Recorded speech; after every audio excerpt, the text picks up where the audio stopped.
ये हो गया रिकॉर्डिंग स्टार्ट।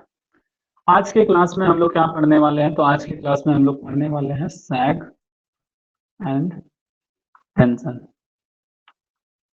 दूसरा टॉपिक क्या पढ़ने वाले हैं? ट्रांसपोजिशन।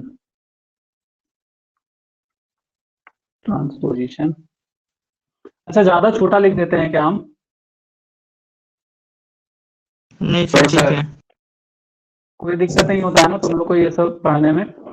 देखो, सैग एंड टेंशन पढ़ेंगे और ट्रांसपोजिशन ऑफ कंडक्टर पढ़ेंगे। अगर हमारा ये खत्म हो जाता है बहुत जल्दी, क्योंकि छोटा छोटा टॉपिक है, तो फिर हम लोग पर यूनिट का इंट्रोडक्शन देख लेंगे, मतलब रिवीजन करा देंगे जो हम लेक्चर 2 में कराए थे, क्लास 2 जो हुआ था उसका पर यूनिट का इंट्रोडक्शन, सो दैट कि पर यूनिट को हम लोग इतना बार देख ले कि हम लोग को ये पर यूनिट लगेगा कि अरे ये तो बच्चों का खेल है। उस टाइप से हम लोग को पर यूनिट को करना है, और सिर्फ एक दिन में हम लोग पढ़ेंगे तो फिर पर यूनिट नहीं समझ में आएगा। इसको हम लोग बांट देंगे, मतलब एक दिन, फिर 10 दिन के बाद फिर से एक दिन पढ़ लेंगे, फिर 10 दिन के बाद फिर से एक दिन पढ़ लेंगे, तो तुम लोग को पर यूनिट समझ में आ जाएगा। तो सब कोई कॉपी में हेडिंग डालेंगे सैग। तो देखो, सैग का मतलब क्या होता है? सबको पता है सैग का मतलब ये होता है कि सर हम लोग एक टावर और दूसरे टावर के बीच में जब कंडक्टर को लगाते हैं तो वो सीधा ना मतलब लग करके, जैसे ये टावर है हमारा और ये टावर है हमारा, अगर कोई भी चीज को हवा में हम लोग लटकाएंगे तो ऑब्वियस सा बात है इसका कुछ वजन होगा, तो ये सीधा ना हो करके ये ट्राई करता है इस तरीके से होने। सबसे नीचे मिडिल में होगा, ये सिमेट्री फॉर्मेशन होता है ना। तो ये जो है इसी को बोलते हैं हम लोग सैग। हर जगह तुम लोग जहां पे भी देखे होगे ट्रांसमिशन लाइन, कहीं पे भी देख लो, चाहे फिर वो घर के बाहर में जो नॉर्मल वो ट्रांसमिशन लाइन नहीं है, वो डिस्ट्रीब्यूशन है, उसमें भी तुम लोग को सैग दिखाई देगा। किसी भी चीज को हम लोग हवा में लटकाते हैं, कंडक्टर को तो छोड़ो, घर में हम लोग कपड़ा सुखाने के लिए रस्सी टांगते हैं, सपोई टांगते हैं, वहां पे भी तुम लोग देखोगे, वहां पे भी क्या फॉर्मेशन होता है, तो इस तरीके का। क्यों ऐसा होता है? क्योंकि इसका कुछ वेट होता है। रस्सी है तो उसका कुछ वेट होगा, वायर है तो उसका कुछ वेट होगा, कंडक्टर है तो उसका कुछ वेट होगा। तो हम लोग क्या बात कर रहे हैं? हम लोग बात कर रहे हैं इलेक्ट्रिकल सिस्टम में सैग का मतलब क्या होता है। तो सैग का मतलब क्या होता है? ये पॉइंट ऑफ सपोर्ट है,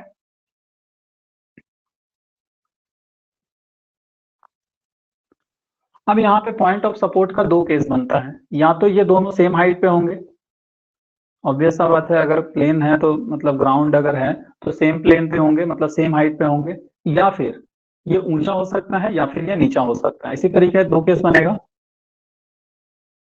हम लोग को हमेशा देखना है क्या? हम लोग को यहाँ पे देखना है जो हम लोग का टॉप है, मतलब अगर ये ऊपर है तो इसका पॉइंट ऑफ सपोर्ट देखेंगे, अगर ये ऊपर है तो इसका पॉइंट ऑफ सपोर्ट देखेंगे। किसका देखेंगे हम लोग? जो ऊपर है। समझ पा रहे हो? उसके बाद हम लोग क्या देखेंगे? ये कंडक्टर का जो सबसे लोवेस्ट पॉइंट है कहाँ पे आ रहा है, तो मिडिल में आएगा।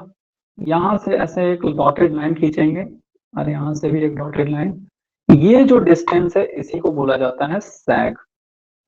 अगर ये ज्यादा होगा, मान लो सपोज करो ये पॉइंट अगर यहाँ पे होगा इस तरीके से, मतलब हमारा कंडक्टर कुछ इस तरीके से हो, क्या बोलेंगे? सैग ज्यादा।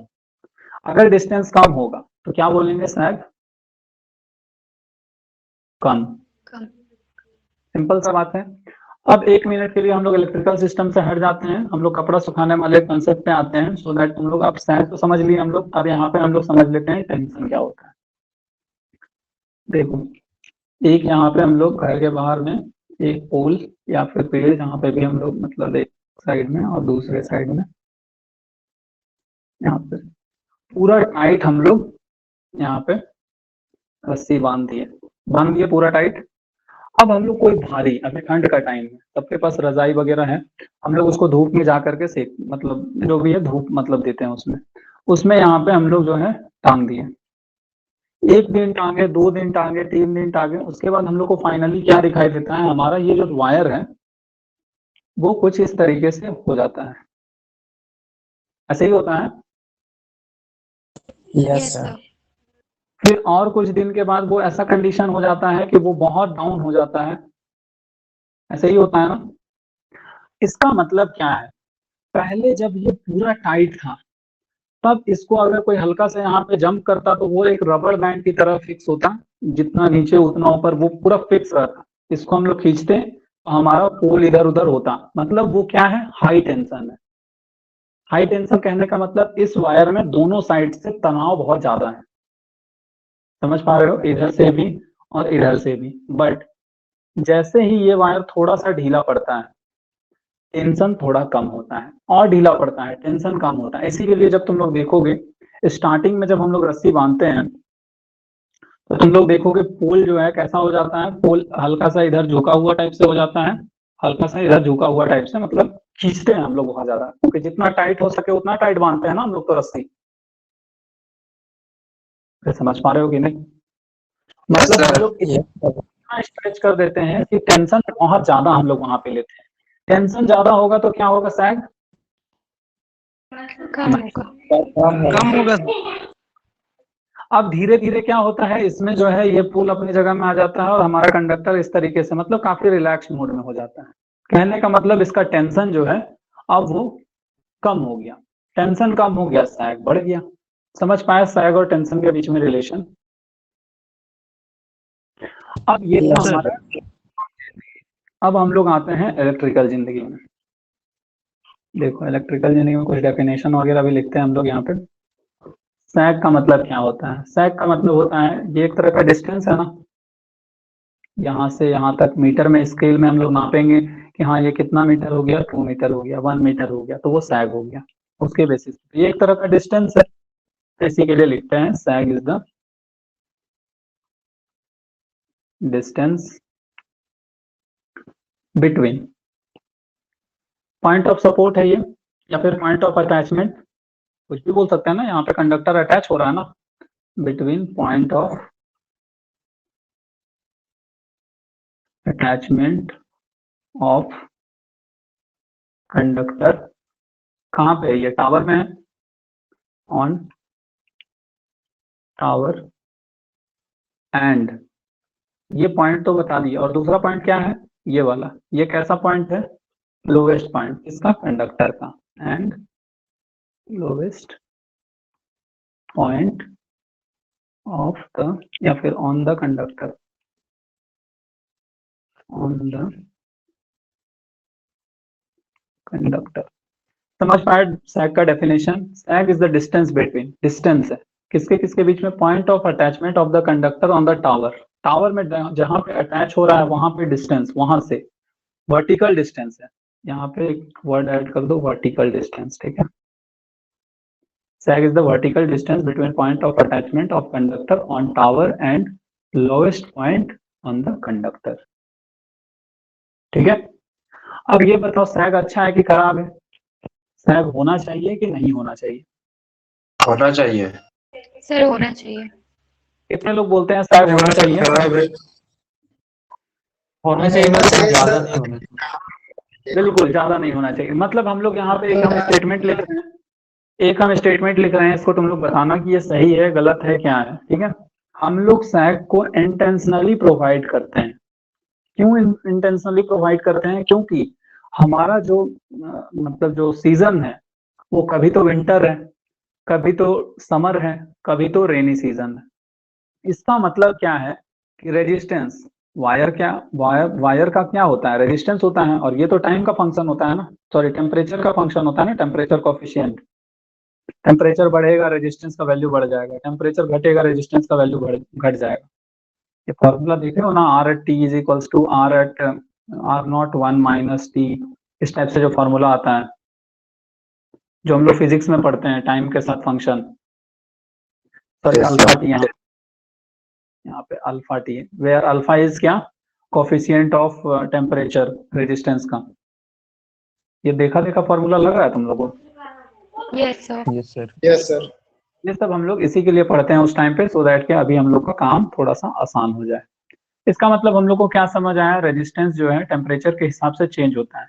समर में टेम्परेचर 30 to 40 डिग्री, कहीं कहीं पे 50 भी क्रॉस हो जाता है समर, ये तो समर था। विंटर टेम्परेचर, अगर दिल्ली वगैरह साइड में चले जाओगे 3 to 5 डिग्री, देख पा रहे हो टेम्परेचर का डिफरेंस, तो रेजिस्टेंस का भी डिफरेंस होगा। रेजिस्टेंस कम मतलब area R is equals to rho L by A. Resistance कम तो एरिया ज्यादा, मतलब क्या होगा, उसमें ढीलापन आना स्टार्ट हो जाएगा। रेजिस्टेंस ज्यादा तो इसमें एरिया कम, मतलब तनाव आना स्टार्ट हो जाएगा। मतलब देखो सिंपल सा बात है, उतना हम लोग को दिमाग नहीं लगाना है वो सब पे। हम लोग को बस इतना जानना है टेम्परेचर के बेसिस पे वायर का शेप एंड साइज बदलेगा। बदलेगा।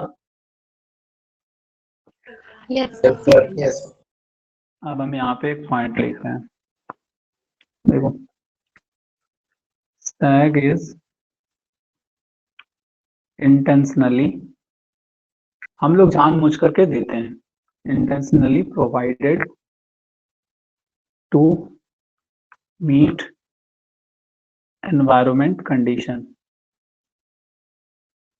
environmental condition बोल लो या fluctuation बोल लो, fluctuations that is during winter, summer and rainy system या season। समझ पा रहे हो? ये फिगर बना लेना, ये स्टेटमेंट, दो स्टेटमेंट लिख लेना। कल को अगर तुम लोग को मेन नोट्स हम प्रोवाइड भी करते हैं तो उसमें यही सब लिखा रहेगा, ठीक है। हाँ, बाकी मेन नोट्स में क्या रहेगा, कुछ कुछ पॉइंट ज्यादा रहेगा क्योंकि उसको देख करके तुम लोग एग्जाम में लिखोगे। अब देखो, ये टावर 1 है और ये टावर 2 है, दोनों टावर के बीच में जो कंडक्टर लगाते हैं वही सैग का फॉर्मेशन करता है। ये टावर 1 और टावर 2 के बीच में जो डिस्टेंस होगा इसी को बोला जाता है स्पैन। स्पैन। समझ पा रहे हो? स्पैन बोल लो या फिर स्पैन लेंथ बोल लो, ठीक है। तो इसी के लिए हम लोग यहाँ पे एक डेफिनेशन और एक पॉइंट और लिखेंगे, डिस्टेंस बिटवीन, देखो हाईएस्ट पॉइंट ऑफ सपोर्ट या फिर point of attachment of conductor on the tower and lowest point on the conductor को क्या बोला जाता है, सैग बोला जाता है। स्पैन का डेफिनेशन क्या होगा बताओ? Distance between two towers. देखो डिस्टेंस कहने का मतलब यहाँ पे स्पैन इज या फिर it is the horizontal distance या वर्टिकल डिस्टेंस,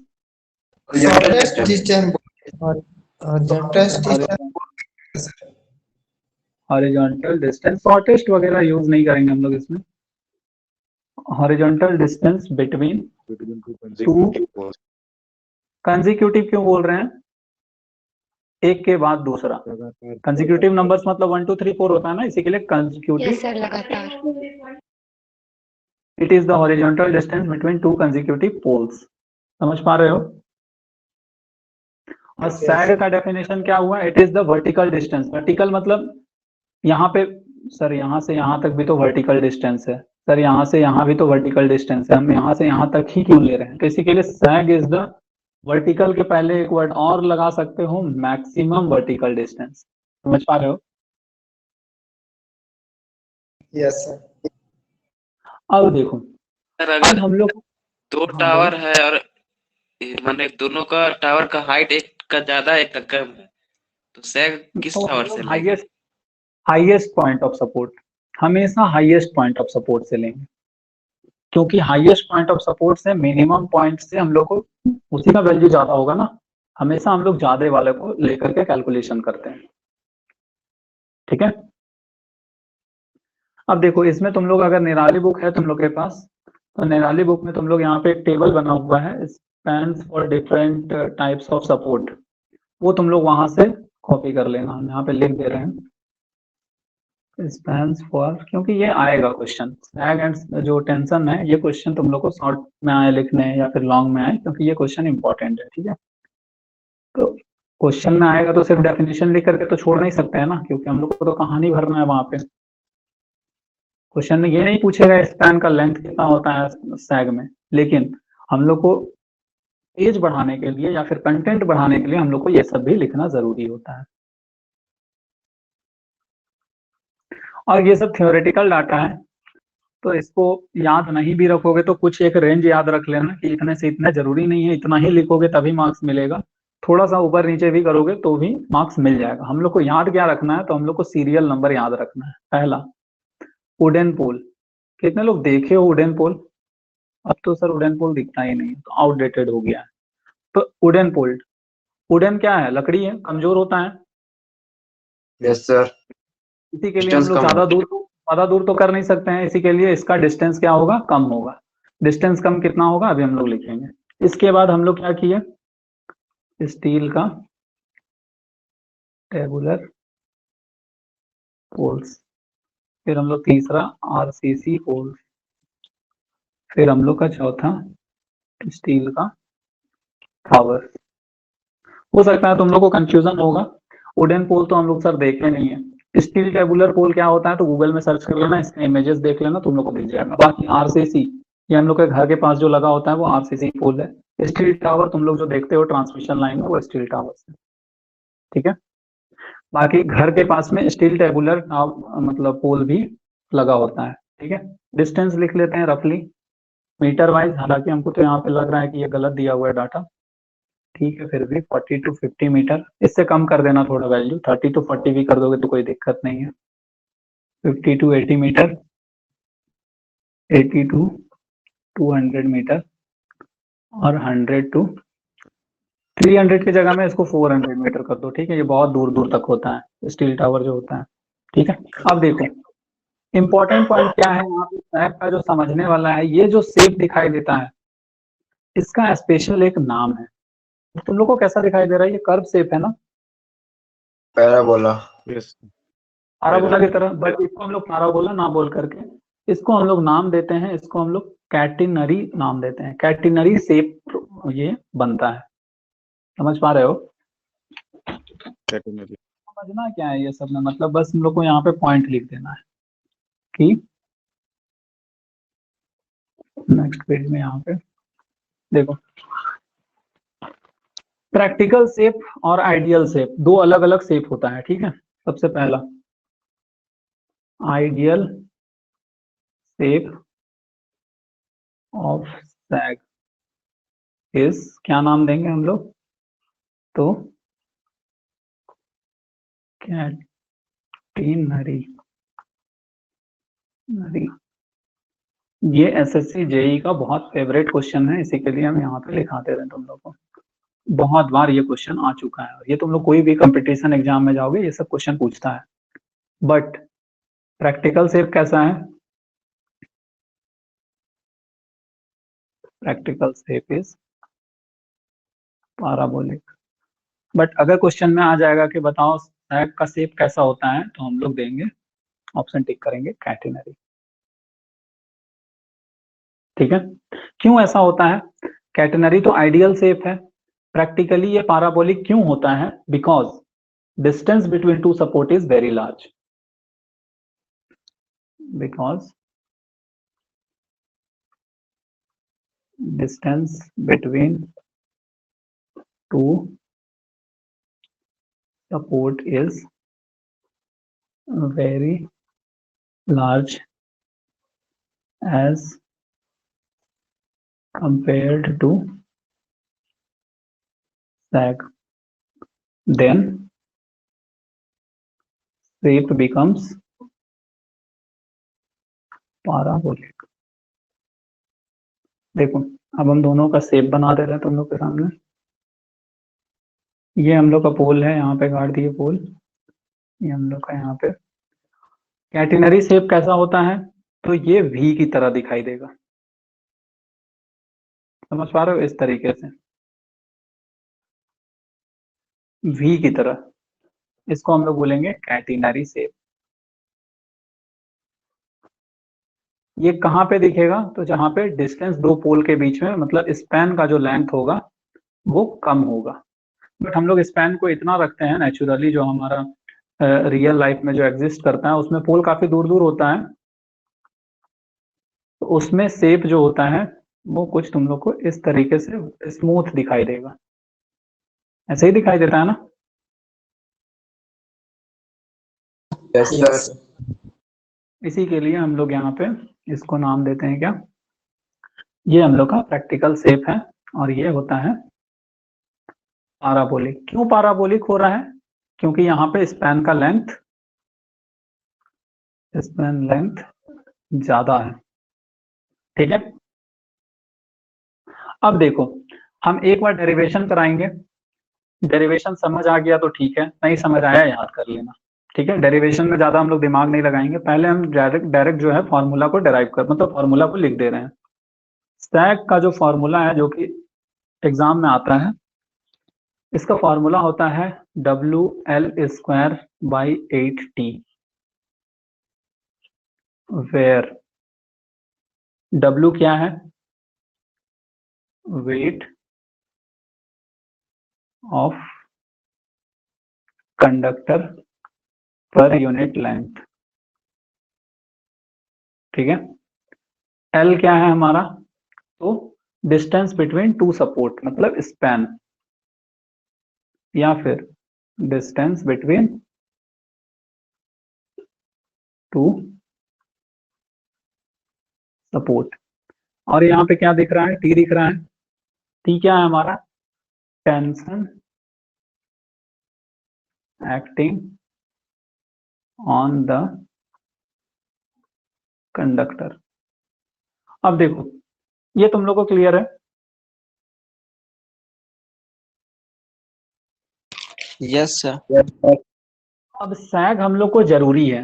सैग जरूरी है क्यों, क्योंकि टेंशन का वैल्यू इतना ज्यादा ना हो जाए कि जब हमारा एनवायरमेंटल कुछ कंडीशन ऐसा है कि फॉल्ट हो जाए। फॉल्ट का मतलब क्या होता है, तार टूटना को ही फॉल्ट बोलते हैं ना। एक वायर टूट जाता है तो बोलते हैं सिंगल लाइन फॉल्ट, दो वायर टूट जाता है तो बोलते हैं डबल लाइन फॉल्ट, तीनों वायर टूट जाता है तो 3 phase fault.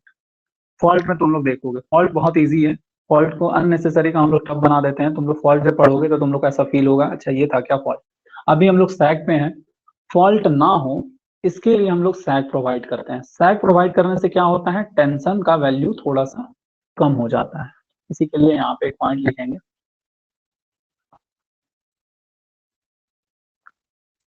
Little bit sag is required so that safe tension is not exceeded। कितने लोग देखे हो टावर में, दो टावर के बीच में कंडक्टर कैसे प्लेस होता है, यूट्यूब में वीडियोस वगैरह होगा उसका, तुम लोग देखना कितना मेहनत लगता है उसमें, क्योंकि कंडक्टर तो ऐसा है नहीं ना कि एक रस्सी है टांग ली है, तो बहुत भारी होता है ना। कहीं कहीं पे तो हेलीकॉप्टर का जरूरत पड़ता है, टावर बहुत बड़ा बड़ा होता है ना। सर इसको तुम लोग देखोगे, इसी के लिए हम लोग ज्यादा टेंशन मतलब टेंशन बढ़ा नहीं सकते हैं। टेंशन बढ़ाने से क्या दिक्कत है, तो वायर टूट जाएगा, तो जो कि और डेंजरस है हमारे लिए, क्योंकि कॉस्ट बढ़ जाएगा ना मेंटेनेंस में, तो फिर हम लोग को मेंटेनेंस तो करना पड़ेगा उसका। ट्रांसमिशन लाइन कभी रुकना नहीं चाहिए, इसी के लिए सब स्टेशन कभी ऑफ नहीं होता है। पूरा तुम्हारे एरिया में भले लाइट कट जाए लेकिन सब स्टेशन में लाइट रहेगा। अगर सब स्टेशन में लाइट कट गया तो ब्लैकआउट हो जाता है, उसी को बोलते हैं ब्लैकआउट। और ये तो नॉर्मल चलो घर वाला sub station 132 kV by 11 kV है या फिर 66 बाई 11 kV है, ये सब स्टेशन शट डाउन हो सकता है। बट पावर ग्रिड का जो सब स्टेशन होता है 765 बाई 400 kV, वो 24 घंटा 24/7 ये चलता रहता है। क्योंकि वो बंद हो गया तो समझ लो कोई एक बड़ा एरिया ब्लैकआउट हो जाएगा। इसी के लिए सब स्टेशन में हम लोग बहुत ज्यादा सेफ्टी चीज लेकर के चलते हैं। फॉल्ट का कोई गुंजाइश नहीं होना चाहिए, फॉल्ट हुआ तुरंत हम लोग स्विच करेंगे दूसरे में। कितने लोग देखे थे वो वीडियो जो हम तुम लोग से शेयर किए थे? यस सर देखे थे। उसको हम किसी दिन क्लास में भी कर देंगे या फिर फ्री क्लासेस में कर देंगे। उसमें देखो वो वीडियो देखने पे तुम लोग को हो सकता है वो एक नॉर्मल वीडियो लगे, बट उसको पॉज करके अगर हम समझाते जाएंगे तो तुम लोग को पूरा पावर सिस्टम विजुअलाइज होता चला जाएगा और बहुत अच्छे से समझ आता चला जाएगा, ठीक है। Yes sir. चलो तो अब हम लोग सैग का डेरिवेशन पे आते हैं, जो कि है बहुत डेंजरस। समझ आ गया तो ठीक है, समझ नहीं आया तो फिर छोड़ देना। उसके बाद फिर हम लोग बहुत सारा फैक्टर्स पे डिपेंड करता है सैग, वो देखेंगे। सैग क्यों जरूरी है वो तो हम लोग देख लिए। इसके बाद फिर हम लोग मूव करेंगे ट्रांसपोजिशन क्यों किया जाता है, क्या होता है ट्रांसपोजिशन, उस पर देखो।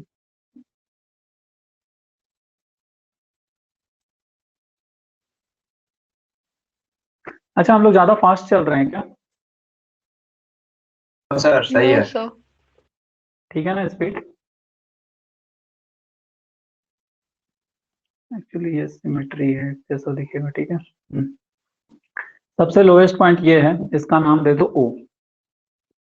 यहां से यहां तक का डिस्टेंस कितना है, स्पैन लेंथ L। तो ये मिडिल में होगा, सबसे लोएस्ट पॉइंट तो मिडिल में होगा ना, इसी के लिए ये l/2 और यहाँ से यहाँ तक का दूरी l/2 इसी तरीके से होगा। अब इसमें दो चीज काम कर रहा होगा, अगर इस पॉइंट ऑफ व्यू से देखें तो टेंशन इस साइड एक्ट हो रहा होगा, अगर इस पॉइंट ऑफ व्यू से देखें तो टेंशन इस साइड एक्ट हो रहा होगा। हम लोग कोई एक साइड से देखेंगे, दोनों साइड से देखेंगे तो फिर तो दोनों टेंशन कैंसिल हो जा रहा है बोलेंगे, इसी के लिए कोई एक साइड से हम लोग देखेंगे। मान लो हम लोग इस साइड से देख रहे हैं, टेंशन इस साइड एक्ट कर रहा है। दूसरा इसका वजन होगा, वजन कैसा एक्ट कर रहा होगा, डाउनवर्ड, W। ठीक है, अब हम लोग जो भी टर्म यहाँ पे लिखे हैं, ये पॉइंट A मान लो और ये पॉइंट B मान लो, इसका हम लोग जो भी लिखे हैं उसका क्या है यहाँ पे, where this is this introduction हम लोग कर देते हैं। ठीक है, देखो वेयर सबसे पहले क्या दिखाई दे रहा है, L क्या है, स्पैन लेंथ या फिर मतलब दो टावर के बीच का डिस्टेंस। ये सैग तो हम लोग लिखे ही नहीं, ये यहाँ से ये यहाँ तक, ये क्या है, तो ये सैग है ना, सैग को हम लोग S से रिप्रेजेंट करते हैं। S क्या है, तो सैग है। W क्या है, तो W इंपॉर्टेंट है। ठीक है, W क्या है, weight of conductor per unit length. अब सर ये पर यूनिट लेंथ का मतलब क्या है, मतलब इसका ये है कि एक यूनिट, अब यूनिट कहने का मतलब वो मीटर भी हो सकता है, किलोमीटर भी हो सकता है। अगर पर किलोमीटर बोला जाए तो वो जो पर यूनिट डिसाइड किया गया है, अगर पर यूनिट मीटर के बेसिस पे बोला गया है तो पर मीटर लेंथ हो जाएगा, अगर किलोमीटर के बेसिस पे डिफाइन किया गया है तो किलो, इसी के लिए पर यूनिट लिखते हैं हम, स्पेसिफाई नहीं करते हैं कि पर किलोमीटर या फिर पर मीटर। वो जो डिजाइन इंजीनियर है वो डिजाइन करके बताएगा कि ये पर किलोमीटर है या पर सेंटीमीटर है या फिर पर किलो मतलब पर मीटर है। ठीक है, एक मीटर का मतलब एक यूनिट लेंथ अगर हम लोग लेंगे तो उसका वजन कितना होगा, वो है W। अगर इसी में मान लो हम लोग बोलेंगे 10 यूनिट अगर लेना है, मतलब हम लोग वायर 10 यूनिट का ले लिया, तो बताओ इसका वेट कितना हो जाएगा, एक यूनिट का वेट W था, तो 10 यूनिट का वेट 10W। सिंपल सा है, एक यूनिट यहाँ से यहाँ तक, दो यूनिट यहाँ से यहाँ तक, 3 unit, 4 unit, 5 unit, 6 unit, 7 unit, 8 unit, 9 unit, 10 unit. 10 unit को जोड़ेंगे तो वेट तो ऐड हो जाएगा ना, इसी के लिए यहाँ पे वेट एक्ट करेगा 10W। और ये क्या है, लेंथ, ये तो यूनिट ही है ना, अगर लेंथ मीटर में है तो पर मीटर हो जाएगा, अगर लेंथ किलोमीटर में है तो पर किलोमीटर हो जाएगा। पूरा वेट ऑफ कंडक्टर क्या हो जाएगा, वेट ऑफ कंडक्टर अगर हम लोग बोला जाए तो W इंटू L। अगर आधा बोला जाए, आधा इस साइड से इस साइड कितना वेट होगा, इस साइड से इस साइड कितना वेट होगा, तो डिवाइडेड बाई L/2 कर देंगे हम लोग सिंपली। Yes sir. इसी W इंटू L/2। समझ पा रहे हो यहाँ पे, इतना दूर तक क्लियर है। हम डेरिवेशन सिर्फ एक ही बार करेंगे, डेरिवेशन में हम ज्यादा दिमाग लगाएंगे नहीं, अगर समझ जाते हो तो ठीक है, अदरवाइज रिकॉर्डेड देखिए। देखो W का मतलब समझ गए हम लोग। अब यहाँ पे T एक्ट कर रहा है, T क्या है, तो टेंशन। टेंशन किस पे लग रहा है, टेंशन ऑन द कंडक्टर। और A एंड B इन दोनों के बीच में जैसे ये स्पैन लेंथ है बिटवीन A एंड B। इतना तुम लोगों को क्लियर है जो भी है। अब हम लोग स्टार्ट करेंगे हमारा डेरिवेशन। दो चीज यहाँ पे एक्ट कर रहा है, कौन सा दो चीज है, तो एक चीज तो टेंशन एक्ट कर रहा है, एक चीज हमारा वेट एक्ट कर रहा है। अब इसी दोनों को ऐड करेंगे तब जाकर के रिजल्टेंट मिलेगा। ये इसको इस साइड खींच रहा है, वेट इसको नीचे खींच रहा है, तो इसका फोर्स कुछ डायरेक्शन में पड़ेगा और दोनों इक्वल होता है। ये टेंसाइल का जितना फोर्स होगा और ये वेट का क्या होता है, ग्रेविटेशनल फोर्स होता है ना, जितना Yes, sir. ग्रेविटेशनल करेगा उतना ही टेंशन एक्ट करेगा, तब ये स्टेबल यहाँ पे रह पाएगा, उसका कंडीशन होता है। इसी के लिए हम लोग ऐसा केस लेंगे कि टेंशन जितना एक्ट कर रहा है उतना ही वेट एक्ट कर रहा है, उस कंडीशन को डेराइव करेंगे, फिर हम लोग सैग का वैल्यू फाइंड कर लेंगे। देखो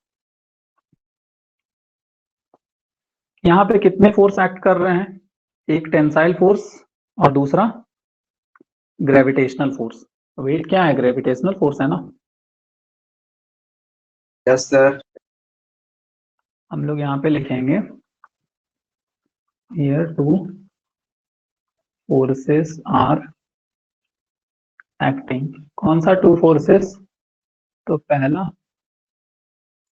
टेंसाइल फोर्स। ये निकलता कैसे है? तो tension into perpendicular distance, perpendicular distance, ठीक है। उसी तरीके से सेकेंड नंबर पे ग्रेविटेशनल फोर्स। ये निकलता कैसे है? तो ग्रेविटेशन का कुछ वैल्यू होगा, वेट, ऑब्वियस सा बात है, m इंटू जी लगता है ना, मैकेनिक्स में तुम लोग देखे हो ना, mass into Yes, yes gravity. Sir. तो हम लोग उसको वेट से रिप्रेजेंट करते हैं, W, W into perpendicular distance.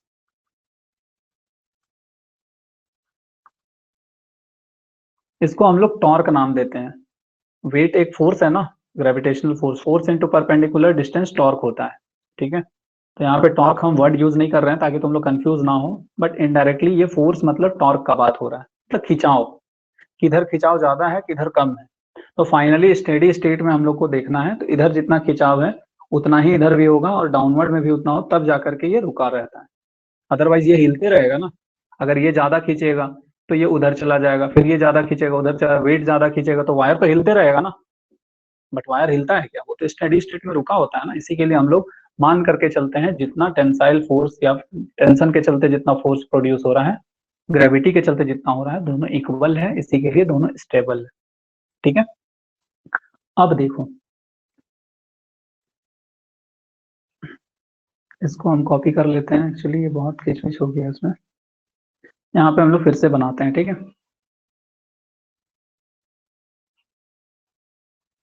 यहाँ पे इंपॉर्टेंट है, यहाँ पे थोड़ा सा फोकस कर लेना, अगर यहाँ समझ गए तो फिर कोई दिक्कत नहीं है, डेरिवेशन बहुत इजीली समझ जाओगे। ये पॉइंट सबसे लोएस्ट पॉइंट है और ये पॉइंट ऑफ सपोर्ट है। ये वर्टिकल डिस्टेंस है, इसी को हम लोग सैग से नाम देते हैं। हम लोग एक साइड एनालिसिस कर रहे हैं, या तो इस साइड कर सकते हैं या तो इस साइड कर सकते हैं। हम लोग कोई एक पॉइंट डिसाइड किए m, ठीक है। हम लोग कोई एक पॉइंट सेलेक्ट किए m या p, जो भी मान लो। इस पॉइंट पे हम लोग डाउनवर्ड साइड में सैग से जो डिस्टेंस हो रहा है, ये क्या है? y एक्सिस है, इसी के लिए y। यहां से हॉरिजॉन्टल डिस्टेंस कितना है? तो x। कभी भी हम लोग का वजन जो होता है, वेट हमेशा मिडिल में लगता है, इसी के लिए फोर्स एक्ट कहां पे करेगा? यहाँ पे W। अगर ये मिडिल बोल रहे हैं तो यहां से यहां तक का दूरी कितना होगा? x/2।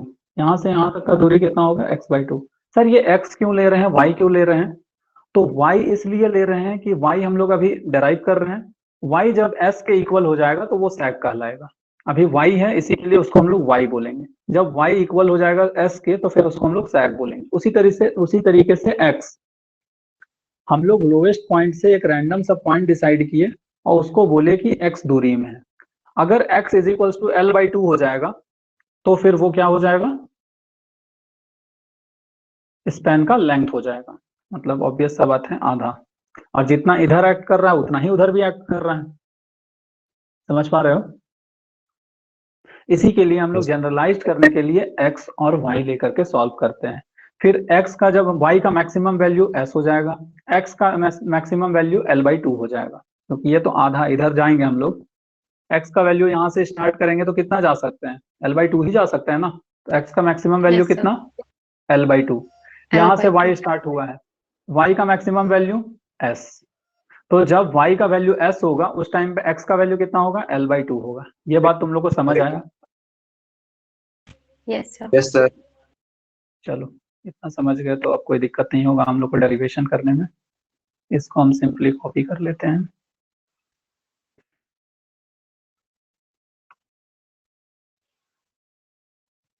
अब देखो, हम लोग कहाँ पे फोर्स एक्ट करा रहे हैं? हम लोग पॉइंट तो यहाँ पे लिए थे, बस फोर्स एक्ट यहाँ पे हो रहा है ग्रेविटेशन वाला, और टेंशन भी इधर ही लग रहा होगा। अब यहाँ पे सवाल आता है कि क्या होगा। तो टेंशन वाला जो टॉर्क है और वेट वाला जो टॉर्क है वो दोनों इक्वल होगा एट स्टेडी स्टेट कंडीशन।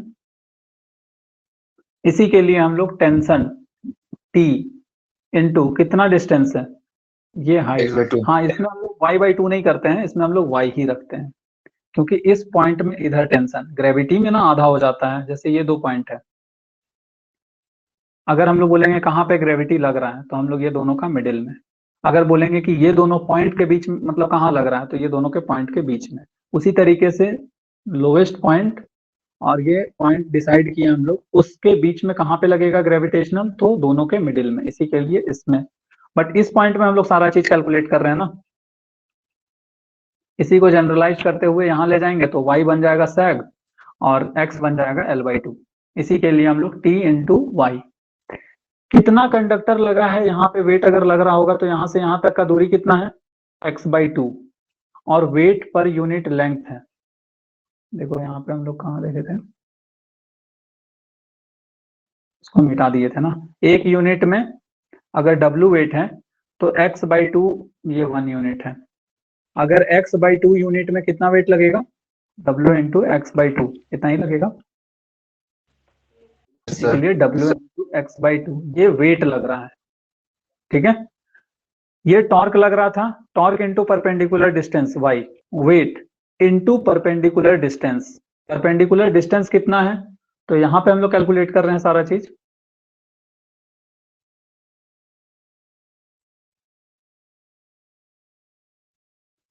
हम लोग यहाँ वेट क्यों ले रहे हैं, मास ना लेना। अरे यार वही तो अभी हम समझाए ना। देखो W क्या होता है, weight of conductor per unit. Per unit मतलब एक छोटा सा लेंथ का वेट W है, हम लोग कितना दूर लिए तो उसका टोटल वेट ना निकालेंगे। वेट मतलब तो खुद एक फोर्स हो जाता है सर, वेट का यूनिट क्या होता है, न्यूटन ना। हाँ बिल्कुल, और न्यूटन को हम लोग जब परपेंडिकुलर डिस्टेंस से मल्टीप्लाई करते हैं तो वो टॉर्क बन जाता है। वही हम लोग, देखो वेट मतलब तुम लोग यहाँ मैकेनिक्स में मत चले जाओ, मास इंटू ग्रेविटी, ये mg का वैल्यू ही वेट है। बट ये mg एक यूनिट के लिए, एक यूनिट का वेट W है, और ये बना हुआ है पूरा कंडक्टर 50 यूनिट से, तो इसका वेट कितना हो जाएगा, 50 गुना 50 इंटू W हो जाएगा। वही यहाँ पे मास इंटू ग्रेविटी वो लोग मैकेनिकल वाले लोग करते हैं ना, मास वगैरह वो लोग, हम लोग सिर्फ वोल्टेज करंट से डील करते हैं। देखो अब यहाँ पे हम लोग को थोड़ा सा अच्छे से समझना है, हम लोग कहाँ पे फोर्स कैलकुलेट कर रहे हैं। यहाँ पे मतलब इस पॉइंट से यहाँ तक जाने में कितना दूरी कवर कर रहे हैं हम लोग, तो x, तो वेट कितना हो जाएगा, तो W इंटू एक्स, ठीक है। बट ये फोर्स लग कहाँ पे रहा है, मिडिल में, यहाँ पे। इस पॉइंट से कितना दूरी पे लग रहा है, परपेंडिकुलर डिस्टेंस है ना, लग इस डायरेक्शन में रहा है, परपेंडिकुलर डिस्टेंस इस डायरेक्शन में ले रहे हैं हम लोग, और टेंसाइल इस डायरेक्शन में लग रहा है, इसी के लिए परपेंडिकुलर डिस्टेंस हम लोग y ले रहे हैं। समझ पा रहे हो, ये टेंशन इस डायरेक्शन में लग रहा है, इसी के लिए हम लोग y डिस्टेंस ले रहे हैं। वेट हमारा इस डायरेक्शन में लग रहा है, इसी के लिए हम लोग x एक्सिस में डिस्टेंस ले रहे हैं। कितना डिस्टेंस पे लगेगा ये, तो x/2 डिस्टेंस पे लगेगा। क्लियर है ये चीज। अब बस हम लोग इसमें y को एक साइड में कर देते हैं, W into x²/2 divided by t, मतलब that implies y is equals to W into x²/2t। ये इक्वेशन तुम लोग को क्लियर हो रहा है। सर यहाँ पे आप जो t इंटू वाई किए, तो t की जगह हम x/2 लिख सकते हैं। t के जगह में, हाँ, तो क्योंकि जो सैग का वो डिस्टेंस छोटा सा लिए y, तो वहां पे जो उसका परपेंडिकुलर डिस्टेंस बनेगा वो तो x/2 है ना। देखो ये टेंसाइल फोर्स है और ये हमारा है ग्रेविटेशनल फोर्स। जब फोर्स में हम लोग डिस्टेंस को ऐड मतलब मल्टीप्लाई कर देते हैं तो वो कन्वर्ट हो जाता है टॉर्क में। तो हम लोग दोनों का टॉर्क को इक्वल ले रहे हैं, तब तो टॉर्क का मतलब क्या होता है, झटका। हाई टॉर्क Yes, मतलब sir. ज्यादा झटका, कम टॉर्क मतलब कम झटका। तो यहाँ पे तो वायर एक स्टेडी स्टेट में रुका हुआ रहता है, मतलब टॉर्क उसका दोनों का 0 होगा, जितना इस साइड में होगा उतना ही इस साइड में होगा। टॉर्क का मतलब क्या होता है, फोर्स इनटू परपेंडिकुलर डिस्टेंस। हम लोग का कहाँ पे ऑपरेटिंग पॉइंट कहाँ है, ये वाला है ऑपरेटिंग पॉइंट। हम लोग वहां Yes, पे sir. ऑपरेट कर रहे हैं ना। अब यहाँ पे टेंशन का डायरेक्शन इस साइड में है, परपेंडिकुलर डिस्टेंस क्या हो जाएगा, एक्स एक्सिस होगा या वाई एक्सिस होगा, इसका परपेंडिकुलर, भाई परपेंडिकुलर मतलब Sir, 90 y degree, axis. Y axis होगा। कहाँ पे लग रहा है ये, कितना हाइट में, तो वाई हाइट में, इसी के लिए टी इंटू Y. वाई। अब हम लोग इधर आ जाते हैं, W क्या है, तो normal weight per unit length, but यहाँ से यहाँ तक का दूरी कितना है कंडक्टर का, x, इसी के लिए हम लोग टोटल वेट निकाल लिए। कितना टोटल वेट है, W इंटू एक्स। ये कौन साइड में एक्ट कर रहा है, ये कर रहा है डाउनवर्ड साइड में। इसका हम लोग को परपेंडिकुलर डिस्टेंस चाहिए, तो परपेंडिकुलर डिस्टेंस क्या हो जाएगा, ये अगर डाउनवर्ड हो रहा है तो x होगा या y होगा, X मतलब होगा. x एक्सिस में होगा या y एक्सिस में, तो x एक्सिस में होगा। लेकिन उसमें भी कंडीशन क्या है, तो ये ग्रेविटेशनल फोर्स यहाँ पे एक्ट नहीं कर रहा है, क्योंकि ये 2 पॉइंट के बीच में है, इसी के लिए दोनों के बीच में एक्ट करता है। जैसे ये टावर है, अगर ये दोनों टावर के, हम थोड़ी बोलेंगे ग्रेविटी यहाँ पे एक्ट कर रहा है, हम रिजल्टेंट क्या बोलेंगे, दोनों के बीच में एक्ट कर रहा है, उसी तरीके से हम लोग बोलेंगे ना। Yes, sir. इसी के लिए हम लोग यहाँ पे मिडिल में लेते हैं। हम लोग ले कहाँ से रहे हैं, हम लोग का मेन रेफरेंस पॉइंट ये है, अभी ये रेफरेंस पॉइंट है, यहाँ से यहाँ तक का डिस्टेंस कितना है, तो x/2, इसी के लिए हम लोग परपेंडिकुलर डिस्टेंस x/2 की है। फिर हम लोग नॉर्मल यहाँ से y का कैलकुलेशन कर लिए, y का कैलकुलेशन करने के बाद हम लोग को ये मिल गया। यहाँ तक क्लियर है। Yes, sir. अब देखो हम क्या बोले, y जब s में कन्वर्ट हो जाएगा तो x किस में कन्वर्ट हो जाएगा, L/2 में। L/2. When y converts to s, x converts to L/2, बस इसी को हम लोग वहां पे पुट कर देंगे।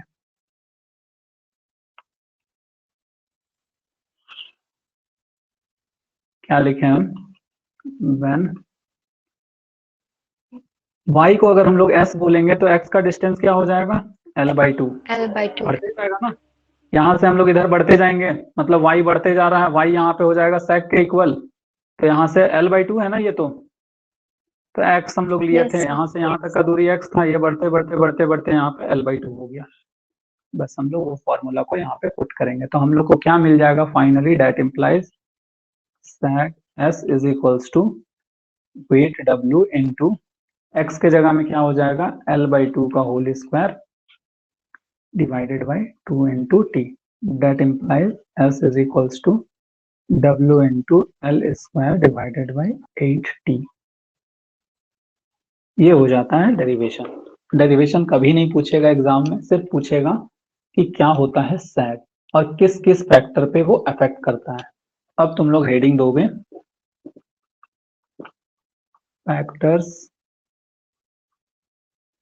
अफेक्टिंग सैग, किस किस फैक्टर पे इफेक्ट पड़ रहा है, तो यहाँ से क्लियरली हम लोग को दिखाई दे रहा है कि सबसे पहले तो वो वेट ऑफ द कंडक्टर पे इफेक्ट पड़ रहा है और लेंथ ऑफ द कंडक्टर पे इफेक्ट पड़ रहा है और उसका टेंसाइल स्ट्रेंथ जो टी है उस पे इफेक्ट पड़ रहा है। ये तीन तो हम लोग को क्लियरली दिखाई दे रहा है, ऐसे इक्वल फॉर्मूला Yes, में है ना, sir. अगर टेंसाइल स्ट्रेंथ चेंज होगा सैग चेंज होगा, वेट चेंज होगा सैग चेंज होगा, एल, क्योंकि ये तो फॉर्मूला में है।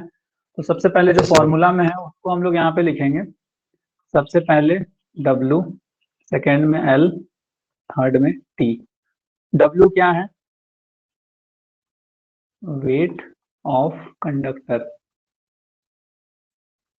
दूसरा L क्या है, स्पैन का लेंथ,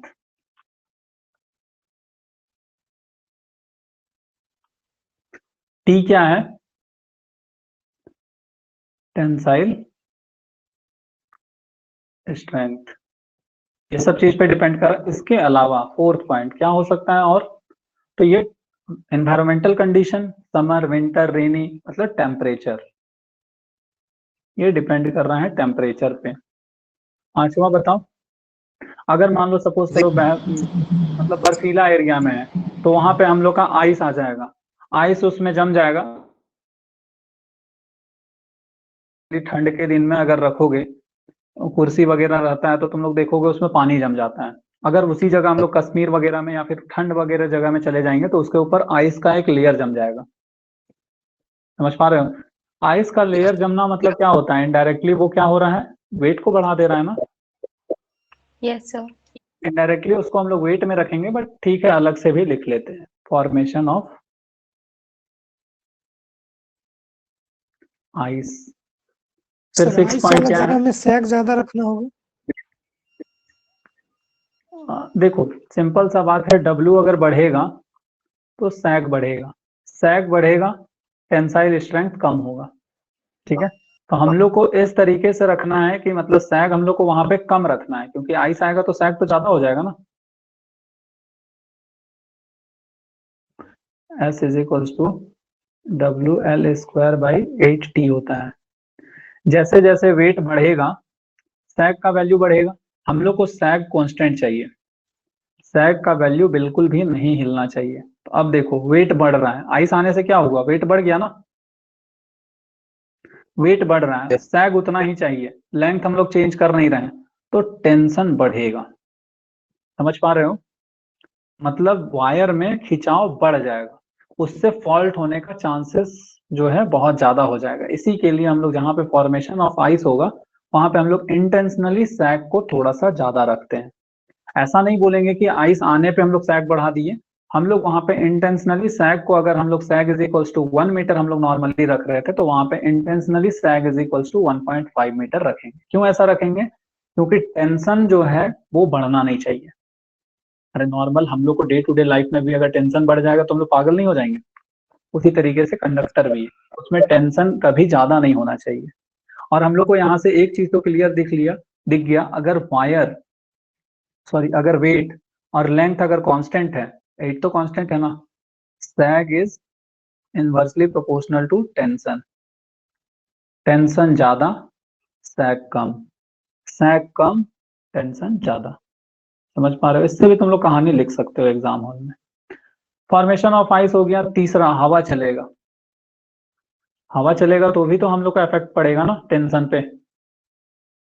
हवा चलेगा टेंशन बढ़ेगा, टेंशन बढ़ेगा सैग का वैल्यू कम होगा। इसी के लिए सैग को हम लोग इंटेंशनली थोड़ा सा इस तरह से डिजाइन करेंगे कि ये सब का इफेक्ट ना हो, क्योंकि हम लोग को पता है ये सब फैक्टर जो है इफेक्ट कर रहा है सैग को। तो हम लोग ये सब को फैक्टर को देखते हुए डिजाइन करते हैं ना हमारा कंडक्टर को।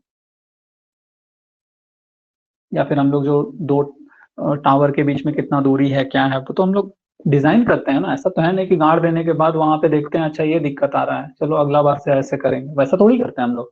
हम लोग पहले कैलकुलेशन करते हैं बैठ करके कि कौन कौन सा ऐसा फैक्टर है जो कि अफेक्ट कर रहा है, कौन कौन सा ऐसा फैक्टर है जो कि हम लोग को दिक्कत दे रहा है, कौन कौन सा फैक्टर है जो कि एडवांटेजेस है। वो सारा चीज देखने के बाद हम लोग डिसाइड करते हैं। सिंपल सा बात है, अगर हम लोग लड़ाई वगैरह में जाएंगे तो हम लोग को पता होना चाहिए कि कौन मेरे साथ है कौन मेरे खिलाफ है, तब तो हम लोग युद्ध में उतरेंगे ना। पता चला कि सब मेरे खिलाफ है और ऐलान कर दिया लड़ाई का, वैसा तो होगा नहीं ना। तो वही चीज है हम लोग का यहाँ पे। सैग तुम लोग का क्लियर हो गया, sag and tension. Yes, sir. Yes sir. बस इसी का एक चार्ट बनता है, सैग वर्सेस मतलब टेंशन का। मतलब सैग वर्सेस टेंशन नहीं बोलेंगे, सैग और टेंशन का विथ रिस्पेक्ट टू टेम्परेचर। उसी को हम लोग नाम देते हैं क्या? उसी को हम लोग नाम देते हैं स्ट्रिंगिंग। अब यार ये सब वर्ड बहुत खतरनाक होता है, स्ट्रिंगिंग चार्ट। ठीक है, ये क्या होता है? तो ये हम लोग का ग्राफ बनता है, इट इज द ग्राफ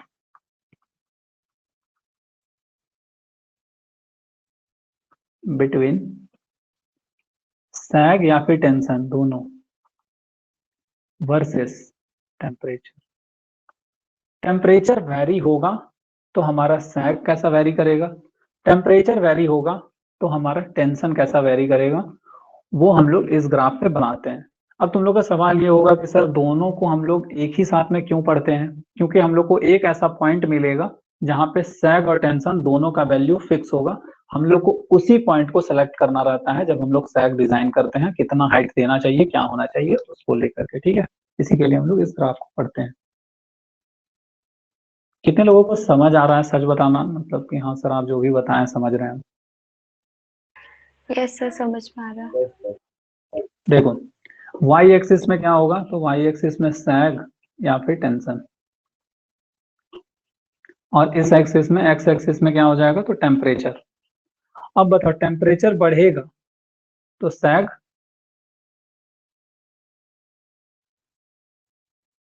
बढ़ेगा। सर बढ़ेगा। बढ़ेगा, इंक्रीज होगा। टेम्परेचर बढ़ेगा तो सैग इंक्रीज होगा। टेम्परेचर देखो सिंपल सा बात है, एक वायर है बहुत टाइट है, गर्मी के दिन में उसको धूप में हम लोग बहुत देर मतलब उसको रख दिए, वो वायर थोड़ा सा लूज हो गया, या फिर एक वायर है या फिर एक लोहा का कुछ चीज है उसको हम लोग बहुत हीट कर दिए, उसको हम लोग जैसा शेप देना चाहते हैं इवन वो लिक्विड में कन्वर्ट हो जाता है। मतलब सिंपल सा बात है, अगर हम लोग किसी चीज को हीट करेंगे तो उसका कड़कपन जो है वो कम होता जाता है, और कड़कपन कम होगा तो सैग बढ़ेगा ना, ऑब्वियस सा बात है, वो झूल जाएगा, सैग ज्यादा हो जाएगा। हम लोग यहाँ पे बोलेंगे क्या, टेम्परेचर इंक्रीज तो सैग इंक्रीज, सैग इंक्रीज तो टेंशन, टेंशन और सैग तो एक दूसरे के अपोजिट है ना, तुम बढ़ रहे हो हम कम होंगे, तुम यस बढ़ सर। रहे हो हम कम होंगे। उसी तरीके से टेम्परेचर अगर कम होगा दैट इम्प्लाइज सैग घटेगा। अच्छा तुम घट रहे हो क्या, हमको बढ़ना है, टेंशन बढ़ने लगेगा। क्यों ऐसा होता है, क्योंकि हम लोग को पता है sag is inversely proportional to tension होता है। बस इसी चीज को हम लोग ग्राफ में यहाँ पे पुट कर देंगे, टेम्परेचर बढ़ रहा है टेंशन घट रहा है, टेम्परेचर घट रहा है, अच्छा सॉरी टेम्परेचर तो बढ़ेगा ना अगर इस एक्सिस में हम लोग आगे बढ़ेंगे तो हम लोग यहाँ पे सिर्फ ये हमारा सफिशियंट है। इधर से इधर अगर ग्राफ बनाएंगे तो यहाँ पे 0 डिग्री 1 डिग्री 2 डिग्री बढ़ रहा है ना टेम्परेचर, तो टेम्परेचर बढ़ रहा है तो सैग बढ़ रहा है, बढ़ेगा। टेंशन घटेगा। इसी के लिए दो ग्राफ बनता है, येलो वाला बना रहे हैं यहाँ से कुछ सैग होगा, जैसे जैसे टेम्परेचर बढ़ा रहे हैं सैग भी बढ़ेगा, ये है हमारा सैग। यहाँ पे क्या है, टेम्परेचर बढ़ा रहे हैं टेंशन क्या हो रहा है, जैसे धीरे धीरे डिक्रीज हो रहा है।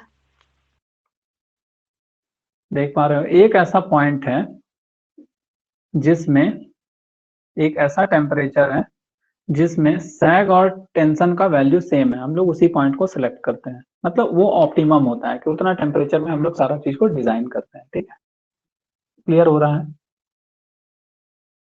अब देखो यस सर। ये हम लोग चार्ट क्रिएट करते हैं, ये टावर लगाने के बाद करते हैं या टावर लगाने से पहले करते हैं? पहले सर पहले सारा करें। कैलकुलेशन, कोई भी कैलकुलेशन करते हैं, सारा कैलकुलेशन हम लोग किसी भी चीज को करने से पहले करते हैं कि ये करेंगे तो ऐसे होगा।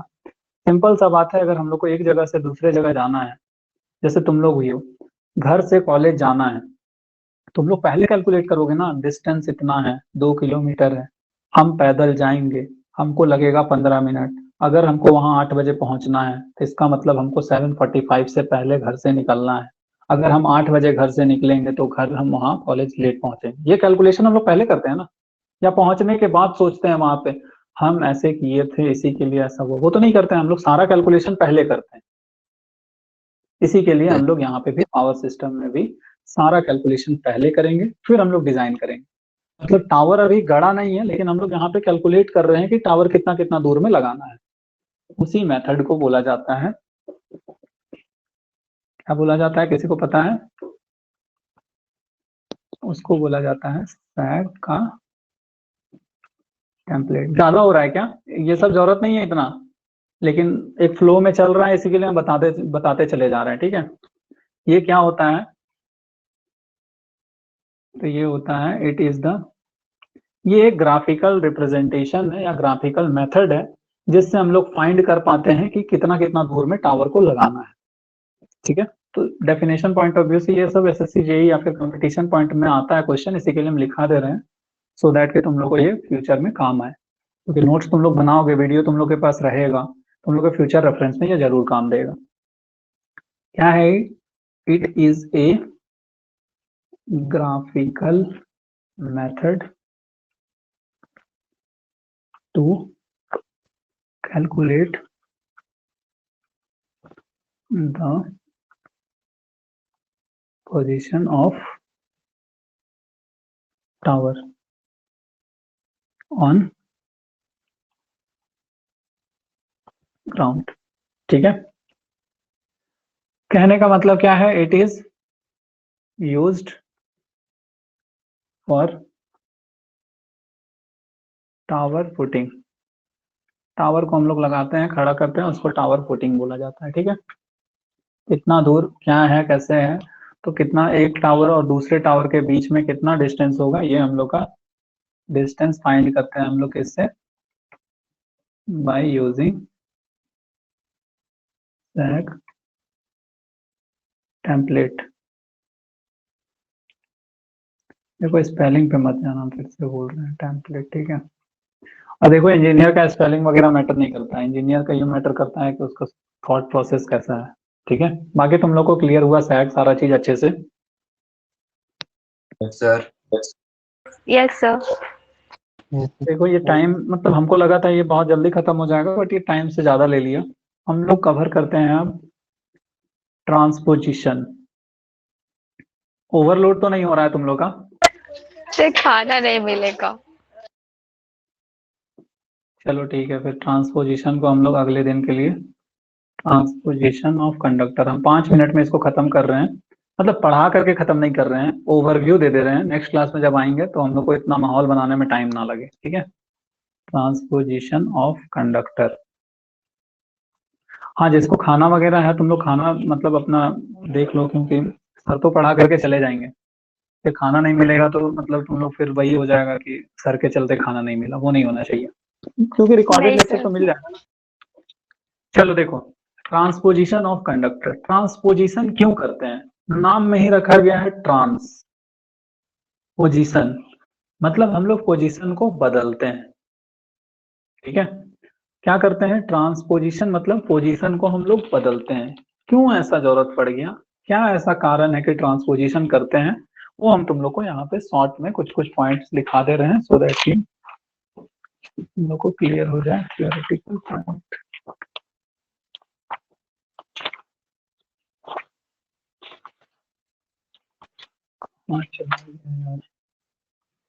हाँ देखो, हम लोग जो बंडलिंग कर रहे थे,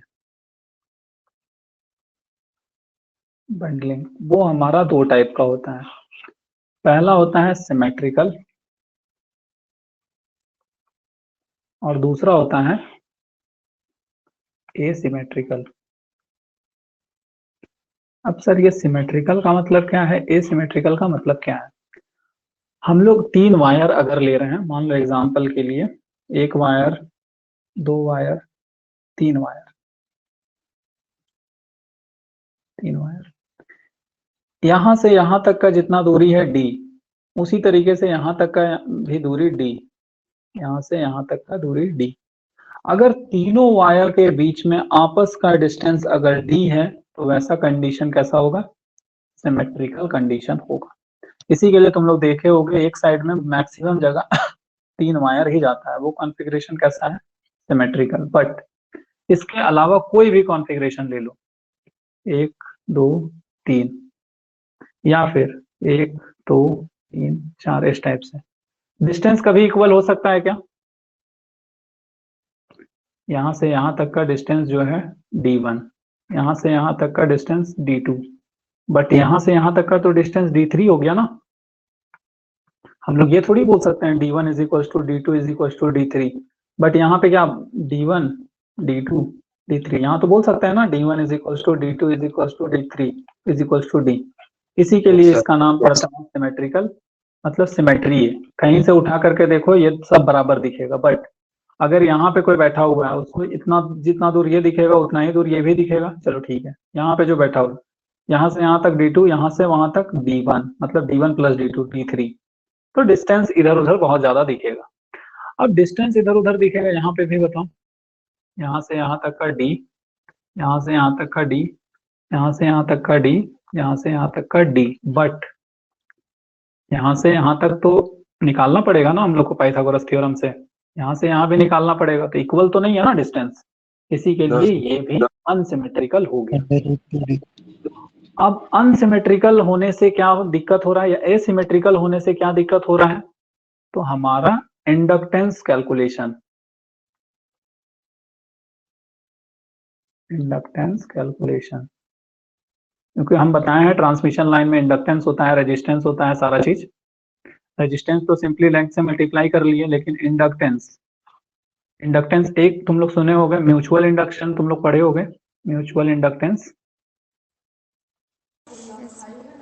जो कि हम लोग इस तरीके से बनाते हैं और यहाँ पे डॉट देते हैं, फिर हम लोग दोनों के बीच में m लिखते थे। इस टाइप से तुम लोग देखे होंगे सीरीज का और फिर पैरेलल का।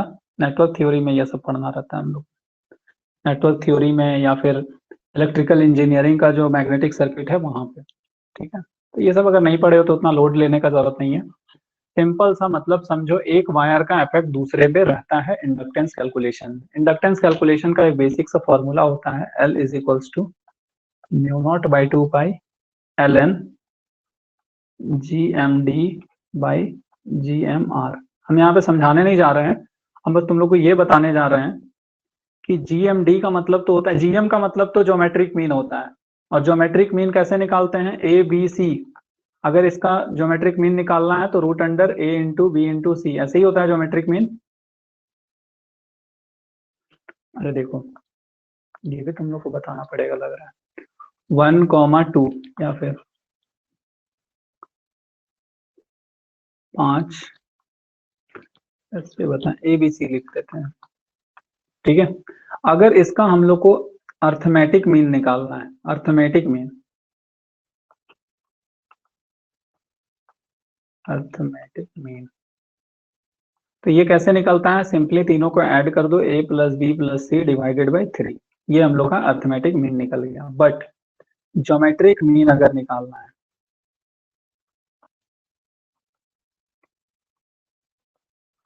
तो ज्योमेट्रिक में जितना एलिमेंट है उतना का पावर यहाँ पे, अगर ये क्यूब रूट अगर 2 होता तो स्क्वायर रूट, 3 है इसी के लिए cube root A into B into सी।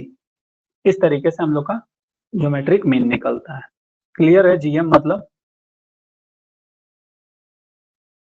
ये सब मैथ्स का पार्ट है। ठीक है, अर्थमेटिक मीन क्या होता है, ज्योमेट्रिक मीन क्या होता है, अर्थमेटिक सीरीज क्या होता है, ज्योमेट्रिक प्रोग्रेशन क्या होता है, ये सब तुम लोग मैथ्स में पढ़ते होगे। नहीं भी पढ़े हो तो सर्च वगैरह कर लेना, उतना हम लोग के लिए इंपॉर्टेंट नहीं है। हम लोग के लिए इंपॉर्टेंट है GM का मतलब इस तरीके से होता है। अगर 3 वायर है तो यहाँ पे क्यूब रूट होगा, 4 वायर है इसको हम लोग ऐसे लिख सकते हैं ना, A इंटू बी इंटू सी का होल पावर 1/3। 4 है तो क्या हो जाएगा? A into B into C into D 1/4, ऐसे ही लिख सकते हैं ना। बस ये प्रोसेस चलता जाता है। ये हो गया GM का कहानी।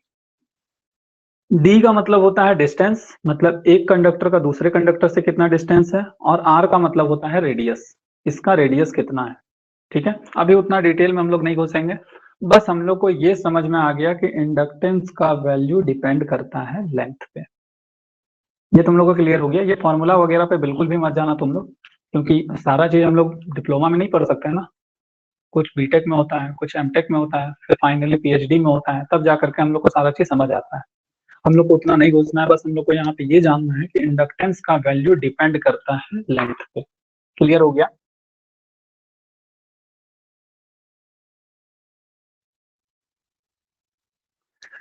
अरे पल्ले पढ़ रहा है तुम लोगों को कि सब ऊपर ऊपर निकल रहा है क्या? सर आज छोड़ दीजिए ना, सब खाना भी ज्यादा खाने हो जाना है। सर इंडक्टेंस कैलकुलेशन का एक बार फिर बताइएगा सर कल के क्लास में। इंडक्टेंस कैलकुलेशन हम पढ़ाने वाले नहीं है, वो हम लोग का सिलेबस का पार्ट नहीं है। बस हम यहाँ पे ये पॉइंट बता रहे थे कि इंडक्टेंस का value L depends upon spacing between bundled conductor. अगर ये स्पेसिंग डिफरेंट डिफरेंट होगा तो हमारा L का वैल्यू भी डिफरेंट डिफरेंट मिलेगा। बस वो हम लोग को यहाँ पे पॉइंट समझना था।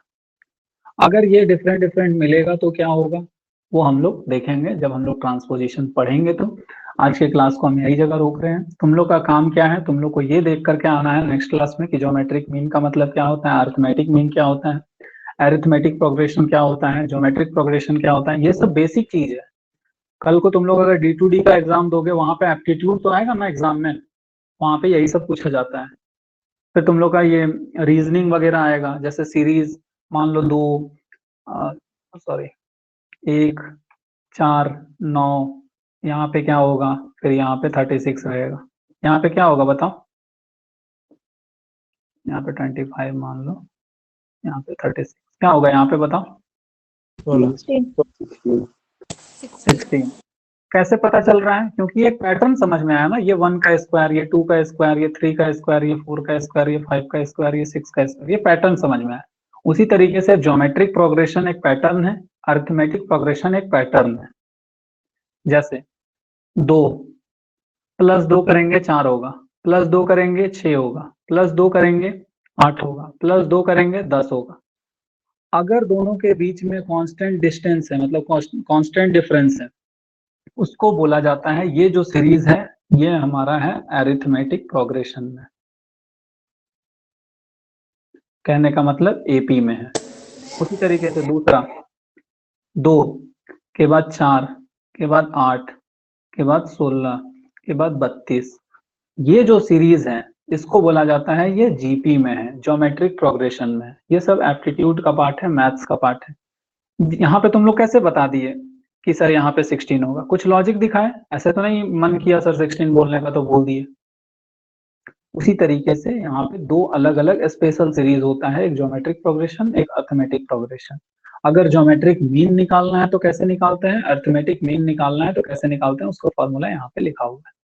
तो ये हम लोग का मैथ्स का पार्ट है, जो कि पावर सिस्टम में बिल्कुल भी यूज ही नहीं होगा इसका, क्योंकि हम ऐसा मान करके चल रहे हैं जीएम अगर हम लोग को 3 कंडक्टर का लिखना है तो हम लोग ऐसा लिखेंगे a × b × c power 1/3। ABC क्या है? तो डिस्टेंस है।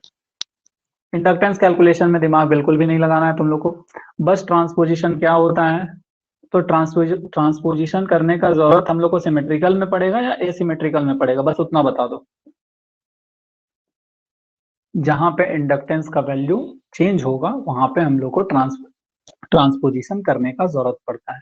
इसी के लिए ट्रांसपोजिशन हमेशा एसिमेट्रिकल लाइन का होता है या अनसिमेट्रिकल लाइन का होता है, ठीक है, जिसमें इंडक्टेंस LA, LB, LC का वैल्यू नॉट इक्वल होता है, मतलब एक दूसरे से अलग अलग होगा। तीनों का वैल्यू अलग होगा तो वोल्टेज ड्रॉप भी अनइक्वल होगा, मतलब रिसीविंग एंड में एक फेज में वोल्टेज जो मैग्नीट्यूड मिल रहा है दूसरे फेज में उसका मैग्नीट्यूड अलग मिलेगा, तीसरे में अलग मिलेगा, तो वो हमारे लिए डेंजरस क्रिएट हो सकता है, मतलब डेंजरस सिचुएशन आ सकता है। इसी के लिए हम लोग को जरूरत पड़ता है ट्रांसपोजिशन करने का। नेक्स्ट क्लास में जब हम लोग आएंगे तो हम लोग देखेंगे ट्रांसपोजिशन होता क्या है, ट्रांसपोजिशन से बचने के लिए ऐसा क्या हम लोग कर लेते हैं कि ट्रांसपोजिशन कर देंगे तो फिर ये जो प्रॉब्लम हम लोग बता रहे हैं वो सॉल्व हो जाएगा, वो तुम लोग नेक्स्ट क्लास में बहुत अच्छे से देखोगे। नेक्स्ट क्लास में जब हम लोग आएंगे तो ट्रांसपोजिशन का बात करेंगे और फिर हम लोग पर यूनिट का पूरा देख लेंगे। तुम लोग को करना क्या है, नेक्स्ट क्लास में आने से चैप्टर 2 है ना, चैप्टर 2 का जो भी डाउट है उसको तुम लोग पूछ सकते हो। हम हिंट दे देंगे, अगर पूरा नहीं पढ़ाएंगे तो हम हिंट दे देंगे, वहां से ये होगा ऐसे होगा। नेक्स्ट क्लास हम लोग का वैसे रहेगा, फिर हम लोग चैप्टर 2 को कर देंगे समाप्त और हम लोग आगे बढ़ेंगे रिएक्टिव पावर कंट्रोल में, जो कि कहीं ना कहीं पार्ट है सिंक्रोनस मशीन का। तो मशीन वाले साइड में सिंक्रोनस स्टार्ट हो जाएगा, इस साइड में हमारा रिएक्टिव पावर कंट्रोल स्टार्ट हो जाएगा, तो दोनों तुम लोग समझ पाओगे एक साथ में, बहुत अच्छा एंजॉय करोगे, ठीक है।